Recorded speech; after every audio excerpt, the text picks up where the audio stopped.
भाजपा और कांग्रेस दोनों इस देश के लिए नासूर हैं, यानी खतरा है।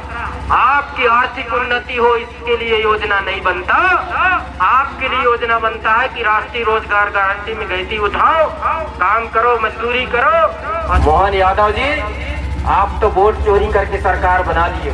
कांग्रेस की सरकार है, उसने हमको दलदल में घसीट के डाल दिया।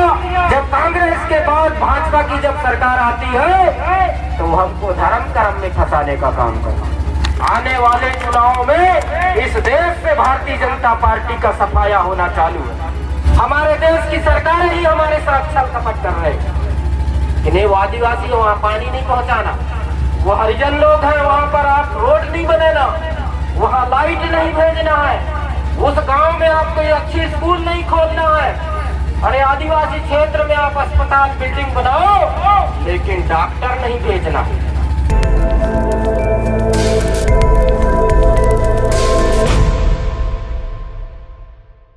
सूचना दिए कोई भी हमारे मूल निवासी समुदाय के साथ आपका ये गैर कानूनी बर्ताव ठीक नहीं होगा, अन्यथा गोंडवाना गणतंत्र पार्टी आपके लिए अपना झंडा और डंडा लेकर के तैयार रहे।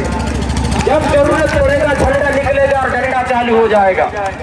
उसके जिम्मेदार आप होंगे और मध्य प्रदेश के मोहन सरकार होंगे।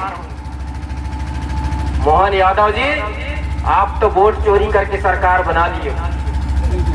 केंद्र में भी यदि भारतीय जनता पार्टी की सरकार है तो ये मशीन के दम पर है, समझ रहे हो? आपकी वोट को चोरी करते हैं।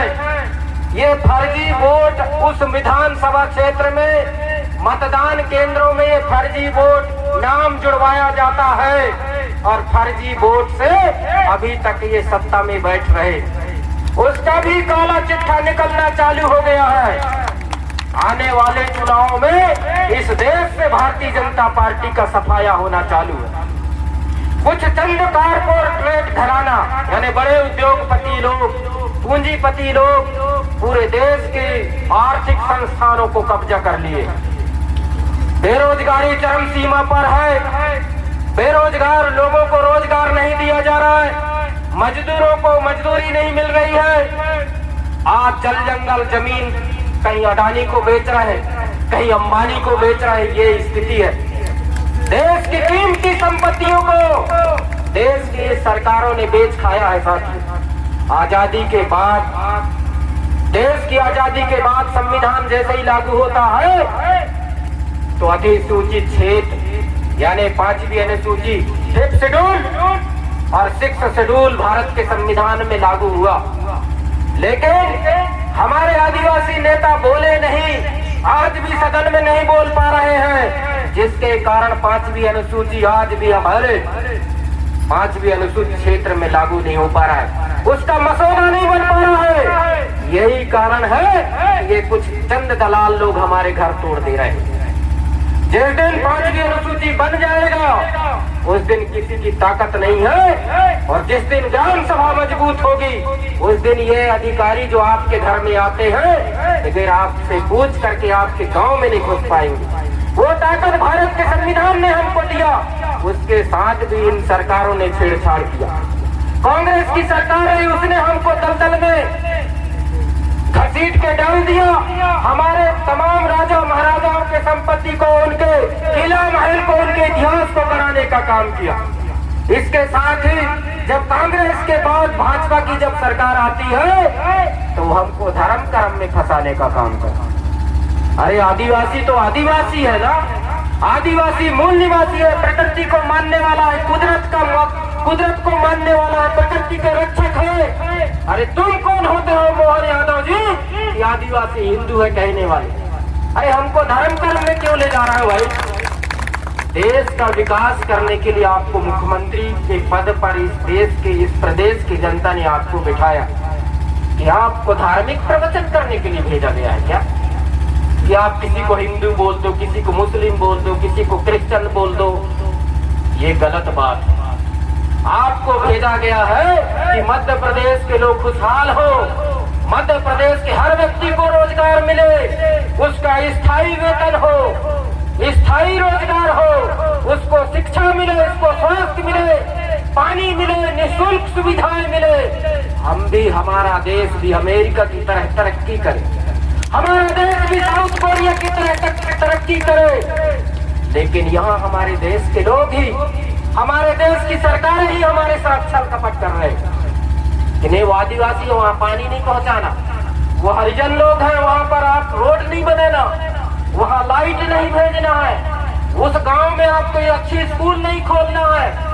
अरे आदिवासी क्षेत्र में आप अस्पताल बिल्डिंग बनाओ, लेकिन डॉक्टर नहीं भेजना, ऑपरेशन नहीं होना चाहिए। आज भी अनूपपुर में, डिंडोरी में कोई ऑपरेशन नहीं होता।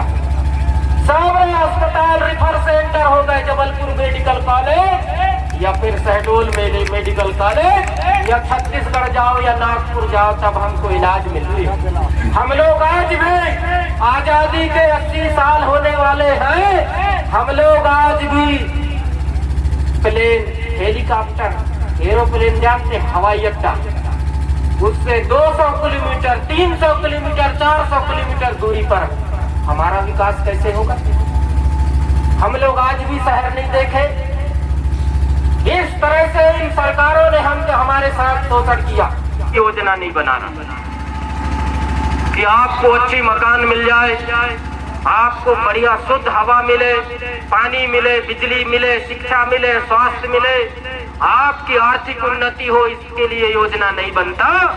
आपके लिए योजना बनता है कि राष्ट्रीय रोजगार गारंटी में गई उठाओ, काम करो, मजदूरी करो, और 3 महीने बाद, 6 महीने बाद, 7 महीने बाद, साल भर बाद आपको उसका भुगतान मिले, ऐसी योजना बनती।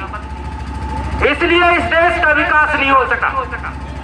इसलिए साथियों, भाजपा और कांग्रेस दोनों इस देश के लिए नासूर है, यानी खतरा है। इनसे जो समझ गया वो विकास कर गया, और जो लोग समझ गए उनका विकास हो रहा है। इसलिए साथियों, अभी हम सबको ज्ञापन देना है, आप सब लोग विचलित ना हो, ये लड़ाई लंबी है। कहने के लिए बहुत सारी बातें हैं। राष्ट्रीय संगठन मंत्री होने के नाते राष्ट्र की भी बातें होनी चाहिए कि देश में क्या स्थिति है। छोटी बातें हमारे कार्यकर्ता लोग बता देते हैं, लेकिन राष्ट्र के अंदर भी क्या विषय है उस पर भी बात होनी चाहिए। इसलिए दूर की बात भी आपके बीच में रखने का प्रयास किया हूँ। समय लगभग होने की स्थिति पर है, मैं अपनी बात यहीं विराम दूंगा। इसके पहले आज के ये जो छोटा सा कार्यक्रम आपने आयोजन किया, उसके लिए आयोजक समिति, जिला इकाई को और आमंत्रित समस्त हमारे गोंडवाना गणतंत्र पार्टी के सिपाहियों को मैं बहुत बहुत धन्यवाद देता हूँ। हमारे बीच में ये मातृशक्तियाँ, हमारी बहनें, माताएं बैठी हैं, आपको भी बहुत बहुत धन्यवाद कि आप लोग सरकार के जुल्म जाति के खिलाफ आप लोग खड़े हमारे साथ मंच में है। आपको बहुत बहुत धन्यवाद। टीम बनाइए, डरना नहीं है। ये जब भी कोई ऐसी कोई परेशानी आती है, हमको बेझिझक हमको सूचना दीजिए, हम लोग आएंगे और आपकी लड़ाई लड़ेंगे। और मैं वादा करता हूँ, ये मां नर्मदा के जन्म स्थल यानी उद्गम स्थल पर हम हैं, और यहाँ से हम कह रहे हैं कि आपका मकान और पट्टा अधिकार पत्र आपको मिलकर रहेगा। कोई नहीं रोक सकता, न भगा सकता, कोई नहीं हटा सकता। ये हम गोंडवाना वाले कह रहे हैं, और गोंडवाना वचन यानी सत्य वचन, ये दादा हीरा सिंह मरकाम जी का वचन है। गोंडवाना